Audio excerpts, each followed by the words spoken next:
देखो ना यार, इधर-उधर बातें करने का, टाने-टशने करने का कोई भी फ़ायदा नहीं, तुम्हें कुछ हासिल नहीं होने वाला। मैं बड़े अच्छे तरीके से जान रहा हूँ कि तुम क्या करना चाह रही हो। तुम अपनी मुट्ठी में करना चाह रही हो सबको, आखिर तुम क्या चाहती हो? देखो दादी जान की अब इधर नहीं चलने वाली, मैं तुम्हें साफ-साफ बता रहा हूँ। पहले भी तुमसे ये बात की थी, लेकिन अब भी तुम्हें बता रहा हूँ कि अब इधर कोई कॉम्प्रोमाइज़ नहीं होने वाला है। इस पर वो कहती है कि मैंने किसी से कोई बात नहीं की, जो बात है वो सबके सामने है, कुछ भी ढका-छुपा नहीं है।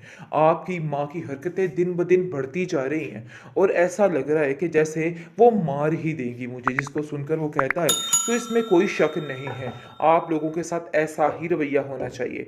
यानी कि वो पूरा पूरा अपनी माँ का साथ दे रहा है और कहता है कि मेरी माँ ने कुछ भी गलत नहीं किया है, मैं उसके साथ था, उसके साथ हूँ और हमेशा रहूँगा और मुझे पता है इन सब बातों में उसकी कोई भी गलती नहीं है।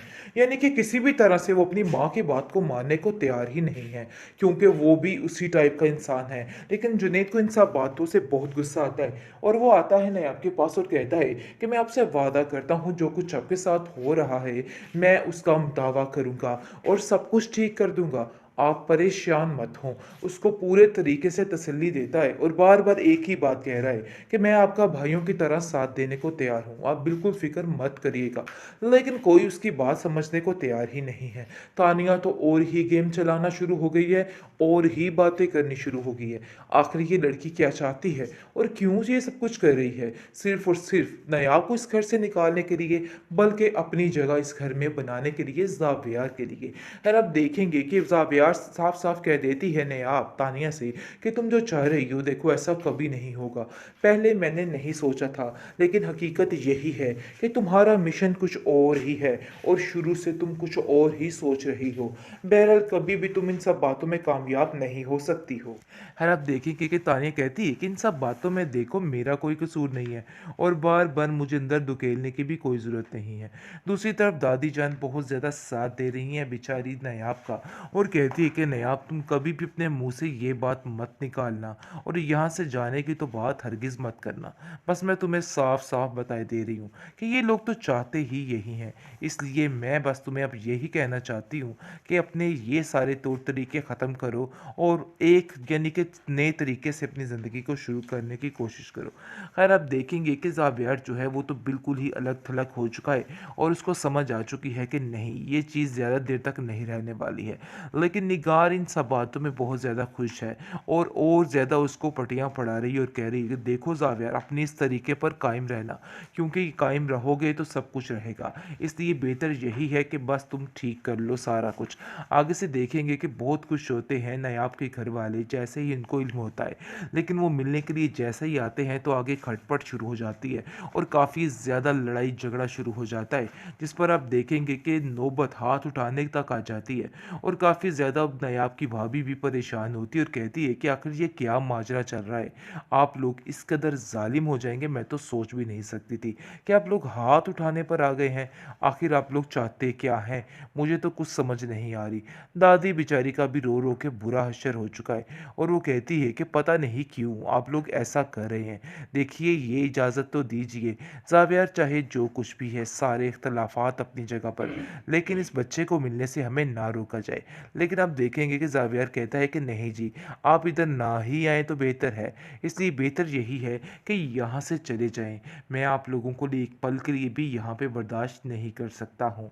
लेकिन बेचारी क्या कर सकती है नयाब, खामोशी से देख रही होती है कि उसके घर वालों के साथ कितना बुरा सलूक किया जा रहा है। ट्रॉमा सेल दिलेनादान काफ़ी इंटरेस्टिंग मोड पर आ चुका है। नाज़रीन आपको बताते चले कि अब जाकर खुद ही अपने पैरों पे कुल्हाड़ी मारने वाली है तानिया, क्योंकि जो तानिया की दोस्त है उसको मशवरा दे देती है कि देखो भाई जितनी जल्दी हो सके जान छुड़वा लो और खुद ही ये सारा झंझट ख़त्म कर दो। जिस पर वो कहती हाँ मैं भी यही चाहती हूँ, लेकिन थोड़ा इंतज़ार करके देखना चाहती हूँ।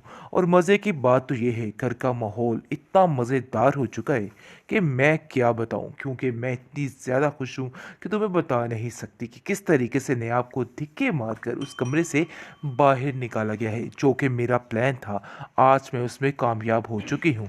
जिसको सुनकर वो कहती है कि ये तो तुम्हारे लिए बहुत ही गुड न्यूज़ है। यकीन मानो ये तुम्हारी कामयाबी का पहला कदम है। जिस पर वो कहती है कि हाँ, मैं यही चाहती थी। और देखो नायाब जो कि बड़ी चीज़ बन रही थी, आज उसका क्या हश्र हुआ है, क्योंकि नायाब बेचारी भी तंग आ चुकी है। नायाब ने बहुत तरले मिन्नत किए और कहा कि ज़ाविया देखो ऐसा मत करो, मुझे मेरे बेटे से दूर मत करो। लेकिन जी बेसूद कुछ भी नहीं हुआ, क्योंकि तानिया की नज़र लग चुकी है और तानिया अंदर आ चुकी है। जावेद कहता है कि देखो तुम जैसी जाहिल लड़की के साथ तो कभी भी मैं अपने बच्चे को नहीं रख सकता हूँ, इसलिए तुम्हें उससे दूर ही रहना होगा। खैर काफ़ी ज़्यादा दोनों के दरमियान अनबन शुरू हो चुकी है और इस मौके का फ़ायदा उठाते हुए तानिया बहुत ज़्यादा खुश है और ज़्यादा नज़दीक होती जा रही है। खैर आप देखेंगे कि बेचारी कुड़ती ही रह जाती है और कह देती है कि देखो आप लोग जो कर रहे हो बहुत ही गलत कर रहे हो, और तानिया शायद तुम्हें इस चीज़ का अंदाज़ा नहीं है कि जो कुछ भी हुआ वो सिर्फ़ और सिर्फ़ तुम्हारी वजह से हुआ है। आज तुम मेरे साथ ऐसा ना करती तो मेरी ज़िंदगी भी सुकून की होती। तुम्हारी इन बातों की वजह से मेरा सारा सिस्टम ख़राब हो गया है। खैर आप देखेंगे कि तानिया कहती है कि इन सब बातों में देखो मेरा कोई कसूर नहीं है और बार बार मुझे अंदर धकेलने की भी कोई ज़रूरत नहीं है। दूसरी तरफ दादी जान बहुत ज़्यादा साथ दे रही हैं बेचारी नायाब का और कहती है कि नायाब तुम कभी भी अपने मुंह से ये बात मत निकालना और यहाँ से जाने की तो बात हरगिज़ मत करना। बस मैं तुम्हें साफ साफ बताए दे रही हूँ कि ये लोग तो चाहते ही यही हैं, इसलिए मैं बस तुम्हें अब यही कहना चाहती हूँ कि अपने ये सारे तौर तरीके ख़त्म करो और एक यानी कि नए तरीके से अपनी ज़िंदगी को शुरू करने की कोशिश करो।